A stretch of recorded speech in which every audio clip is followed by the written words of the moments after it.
All right. Well, now let's switch gears and talk about the politics one. If you got time, you got another few Mhm. minutes to chat. Yeah, yeah. I once I had to get the gym keeps me from going insane. Yeah, So that's good. uh, yeah, Always good to that's keep like from going insane. yeah, I that's what my mom says too. But I treat it like a part-time job. I don't miss any. I try not to. Anyway, Yeah, yeah. I've run out of hope. I'm just insane. Period. It just doesn't. There's nothing that will keep me sane. So I just go with it. I just go let it Just go. roll with it. Just Yeah. roll with it. That's right. Well, I thought we would talk a little bit about the Democratic convention that we just had, and Biden and all of that stuff. Since you're know quite a bit about politics and willing to at least share some things, or at least your thoughts on it. Did you get a chance to watch much of the convention, or? Pretty much every night, but not the entirety of every night. So I Sure. still need to watch Michelle Obama's speech, and I want to rewatch Joe Biden's because I had a friend that was having a bad night, so Yeah, I was getting distracted from that. understood. So yeah, I've seen part of Biden's. I've heard part of Biden's. I need to sit down and get the whole thing, because I think I've heard this right, piece and that piece. right. Um, but certainly the reviews on Biden are just through the roof. That he was Hmm. far exceeded expectations, and even what I was impressed with, or what amazed me, is the Fox folks were just giving him lots of compliments, and just like, wow, that was really, really good. And Right. they knew it, and it was very what, kind of them, very honest of them, to just share their honest opinion that it was really well done, and not just bash it because they're supposed to bash those things. Exactly. But Yeah. I thought that was good. I don't know how happy Trump is with the Fox people right now, probably because they said nice things about Biden. But I anyway, have no idea, and I honestly don't yeah, yeah. care. I hope it just made him so happy. Good evening. Ella Baker, a giant of the civil rights movement, left us with this wisdom: give people light, and they will find the way. Give people light. Those are words for our time. The current president has cloaked American darkness for much too long. Too much anger, too much fear, too much division. Here and now, I give you my word. If you entrust me with the presidency, I will draw on the best of us, not the worst. I will be an ally of the light, not the darkness. It's time for us, for we the people, to come together. And make no mistake, united we can and will overcome this season of darkness in America. We'll choose hope over fear, facts over fiction, fairness over privilege. I'm a proud Democrat, and I'll be proud to carry the banner of our party into the general election.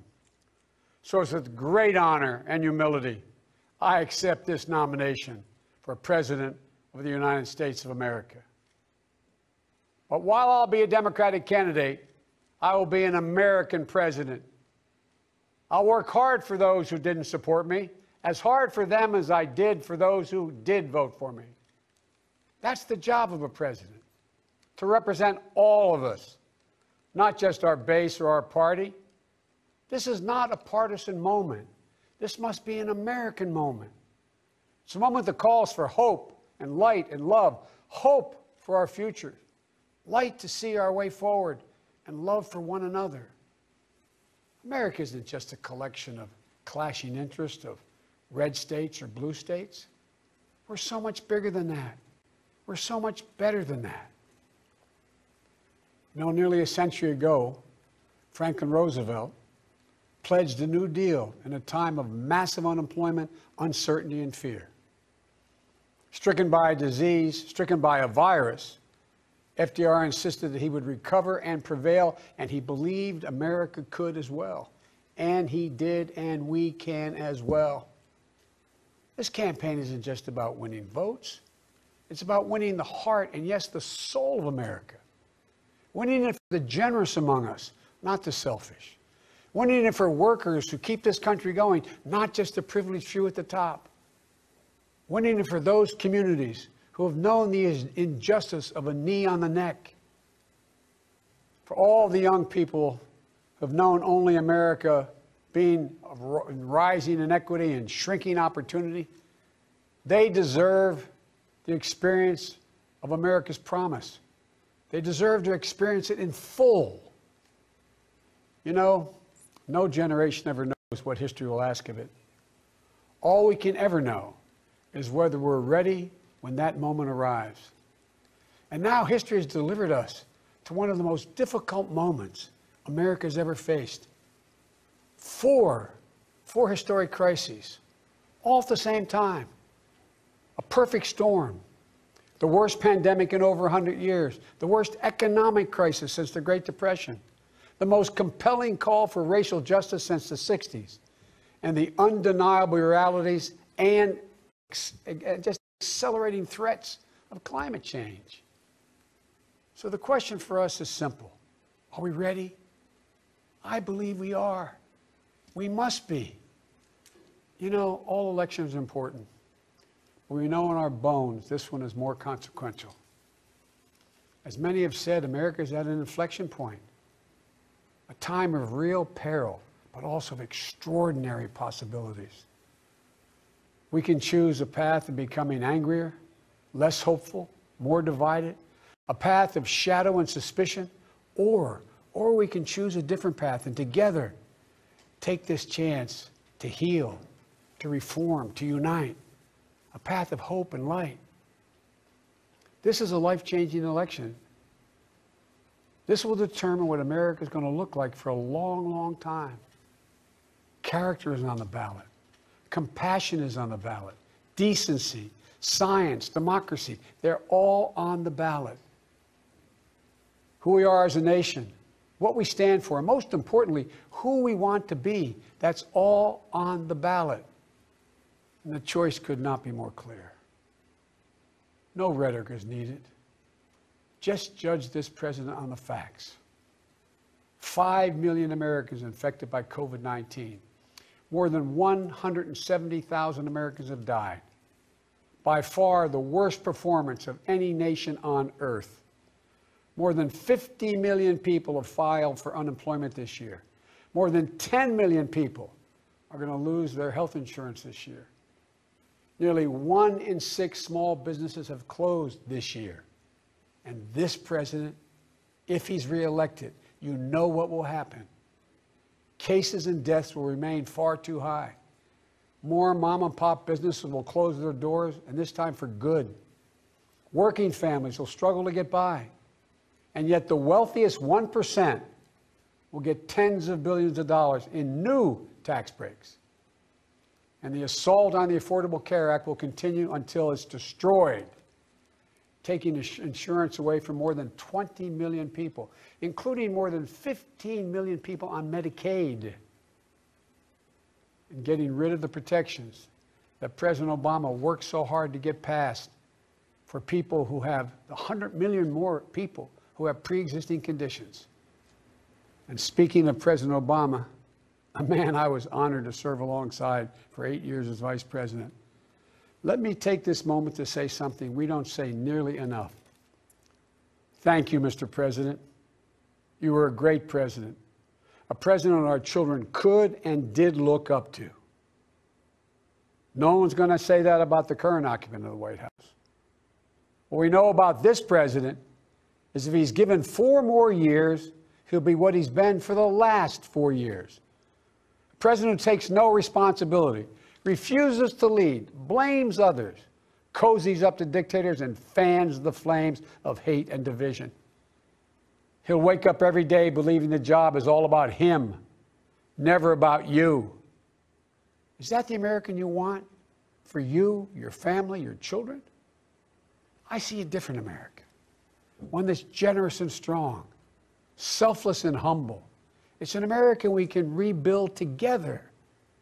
As president, the first step I will take will be to get control of the virus that has ruined so many lives. Because I understand something this president hasn't from the beginning. we will never get our economy back on track. We will never get our kids safely back in schools. We'll never have our lives back until we deal with this virus. The tragedy of where we are today is it didn't have to be this bad. Just look around. It's not this bad in Canada or Europe or Japan or almost anywhere else in the world. And the president keeps telling us the virus is going to disappear. He keeps waiting for a miracle.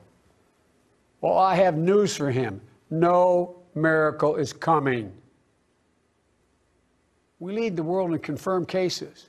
We lead the world in deaths. Our economy is in tatters, with Black, Latino, Asian American, Native American communities bearing the brunt of it. And after all this time, the president still does not have a plan. Well, I do. If I'm your president, on day one, we'll implement the national strategy I've been laying out since March. We'll develop and deploy rapid tests with results available immediately. We'll make the medical supplies and protective equipment that our country needs. And we'll make them here in America, so we will never again be at the mercy of China or other foreign countries in order to protect our own people. We'll make sure our schools have the resources they need to be open, safe, and effective. We'll put politics aside. We'll take the muzzle off our experts so the public gets the information they need and deserve. Honest, unvarnished truth. They can handle it. We'll have a national mandate to wear masks, not as a burden, but as a patriotic duty to protect one another. In short, we'll do what we should have done from the very beginning. Our current president has failed in his most basic duty to the nation. He's failed to protect us. He's failed to protect America. And my fellow Americans, that is unforgivable. As president, I'll make you a promise. I'll protect America. I will defend us from every attack, seen and unseen, always, without exception, every time.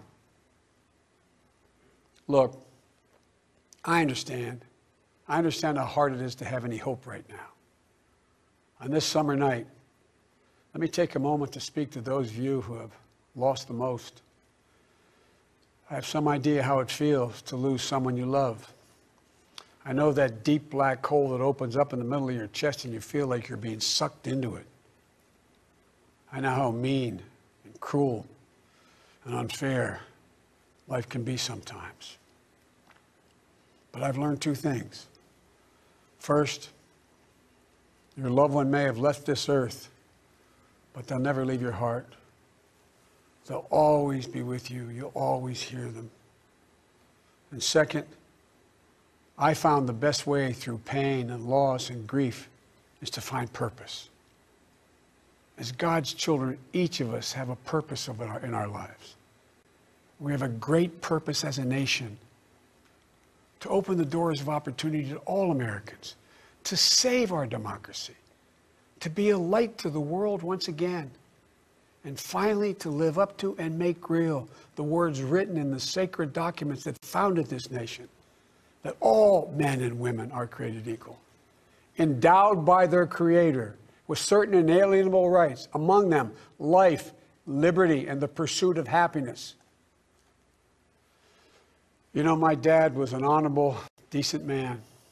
He got knocked down a few times pretty hard, but he always got back up.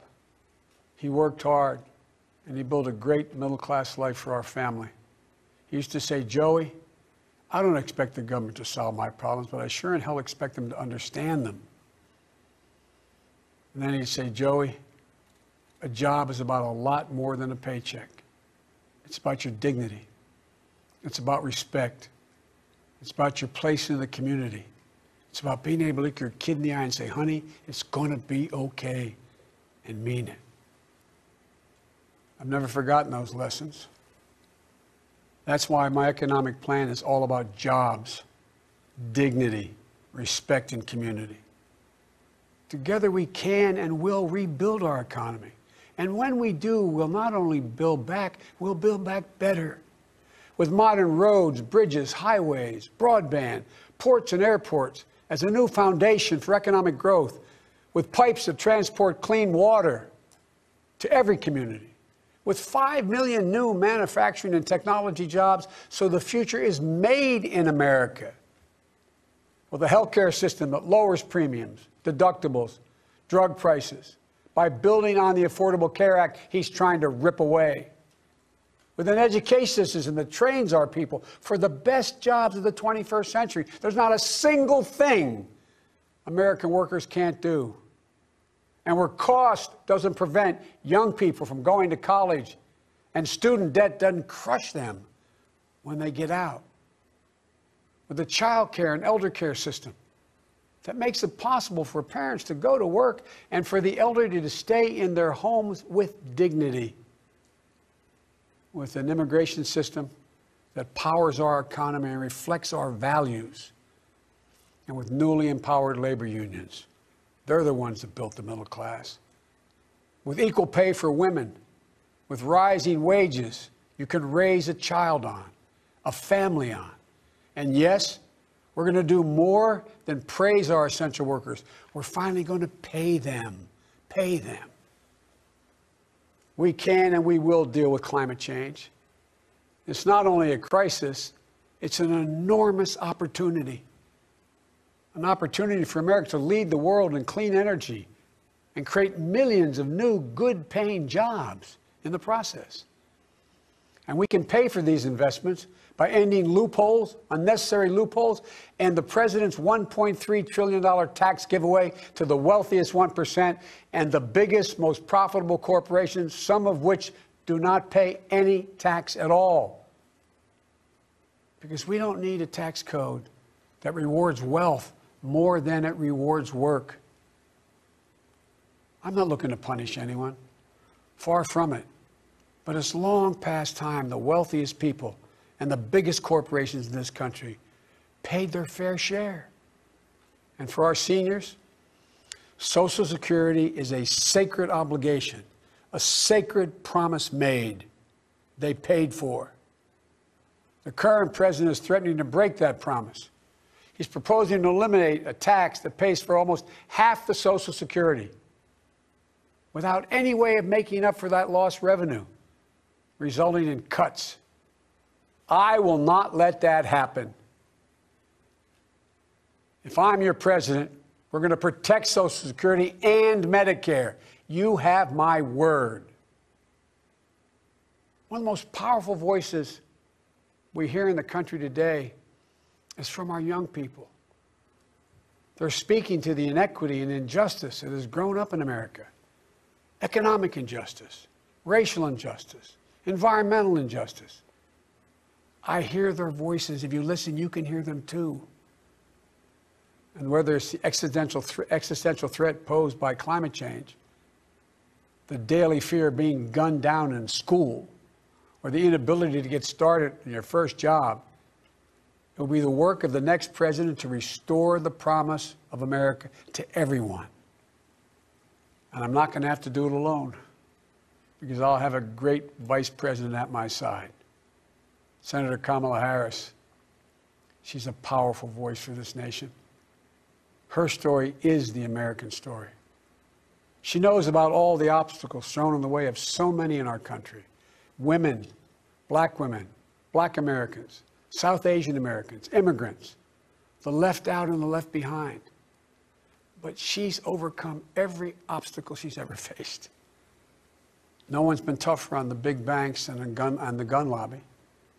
No one's been tougher in calling out the current administration for its extremism, its failure to follow the law, its failure to simply tell the truth. Kamala and I both draw from our families. That's where we get our strength. For Kamala, it's Doug and their families. For me, it's Jill and ours. I've said many times, no man deserves one great love in his life, let alone two. But I've known two. After losing my first wife in that car accident, Jill came into my life. She put our family back together. She's an educator, a mom, a military mom, and an unstoppable force. If she puts her mind to it, just get out of the way. She's going to get it done. She was a great second lady. And I know she'll make a great first lady for this nation. She loves this country so much. And I'll always have the strength that can only come from family. Hunter, Ashley, all our grandchildren, my brothers, my sister, they give me courage. They lift me up. While he's no longer with us, Bo inspires me every day. Bo served our nation in uniform. A year in Iraq, a decorated Iraqi war veteran. So I take very personally and the profound responsibility of serving as Commander-in-Chief. I'll be a president who will stand with our allies and friends and make it clear to our adversaries the days of cozying up to dictators is over. Under President Biden, America will not turn a blind eye to Russian bounties on the heads of American soldiers. Nor will I put up with foreign interference in our most sacred democratic exercise, voting. And I'll always stand for our values of human rights and dignity. I'll work in common purpose for a more secure, peaceful, and prosperous world. History has thrust one more urgent task on us. Will we be the generation that finally wipes out the stain of racism from our national character? I believe we're up to it. I believe we're ready. Just a week ago yesterday was the 3rd anniversary of the events in Charlottesville. Close your eyes. Remember what you saw on television. Remember seeing those neo-Nazis and Klansmen and white supremacists coming out of fields with lighted torches, veins bulging, spewing the same anti-Semitic bile heard across Europe in the 30s. Remember the violent clash that ensued between those spreading hate and those with the courage to stand against it. And remember what the president said when asked? He said there were, quote, very fine people on both sides. It was a wake-up call for us as a country, and for me, a call to action. At that moment, I knew I'd have to run, because my father taught us that silence was complicity, and I could never remain silent or complicit. At the time, I said we were in the battle for the soul of this nation. And we are. You know, one of the most important conversations I've had this entire campaign, it was with someone who was much too young to vote. I met with 6-year-old Gianna Floyd the day before her daddy, George Floyd, was laid to rest. She's an incredibly brave little girl. And I'll never forget it. When I leaned down to speak to her, she looked in my eyes and she said, and I quote, "Daddy changed the world. Daddy changed the world." Her words burrowed deep into my heart. Maybe George Floyd's murder was a breaking point. Maybe John Lewis's passing the inspiration. But however it's come to be, however it's happened, America's ready, in John's words, to lay down, quote, the heavy burden of hate at last, and to end the hard work of rooting out our systemic racism. You know, American history tells us that it's been in our darkest moments that we've made our greatest progress, that we found the light. In this dark moment, I believe we're poised to make great progress again, that we can find the light once more. You know, many people have heard me say this, but I've always believed you can define America in one word: possibilities. The defining feature of America: everything is possible. That in America, everyone, and I mean everyone, should be given an opportunity to go as far as their dreams and God-given ability will take them. We can never lose that. In times as challenging as these, I believe there's only one way forward. As a united America, united in our pursuit of a more perfect union, united in our dreams of a better future for us and for our children, united in our determination to make the coming years bright. Are you ready? I believe we are. This is a great nation. We're a good and decent people. For the Lord's sake, this is the United States of America.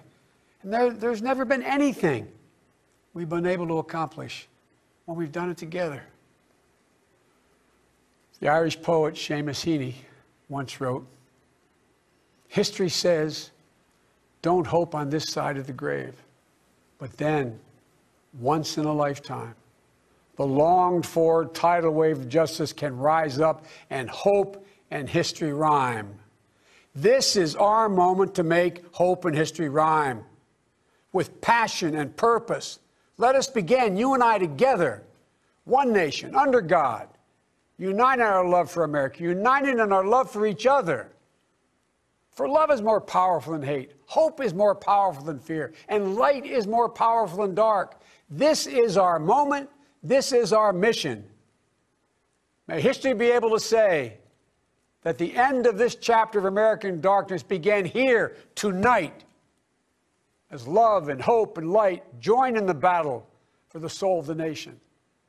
And this is a battle we will win, and we'll do it together. I promise you. Thank you, and may God bless you, and may God protect our troops. Good night.